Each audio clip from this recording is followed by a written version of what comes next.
Hi viewers, this is Varanasi Ramesh.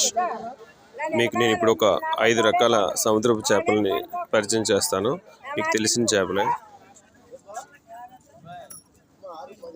Squid అంటారు ఇది. ఇందులోనే ఆక్టోపస్ జాతికి చెందినవి.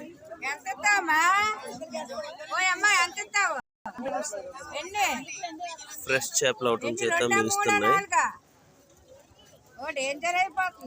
కటిల్ ఫిష్, ఇది కూడా ఆక్టోపస్ జాతికి చెందినవి. సముద్రపు అడుగున ఇసుకలో ఉంటూ వాటి ఆహార సేకరణ చేసుకుంటాయి.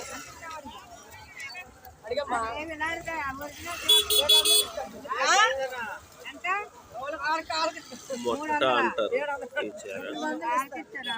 వంజిరాలు, సముద్రపు చేపల్లో పేరున్నటువంటి టేస్టీ సీ ఫుడ్ ఇది. ఈ చేపలు రాయి గులిబిందులు అంటారు, రాళ్లలో నివసిస్తుంటాయి. కోనాం, సముద్ర చేపల రుచికి మనం కేటాయిస్తే ఇది రారాజుగా చెప్పుకోవచ్చు. కోనాం చేప చాలా చాలా చాలా famous sea food. Visakhapatnam fishing హార్బర్లు ఇవన్నీ కూడా ఉంటుంది.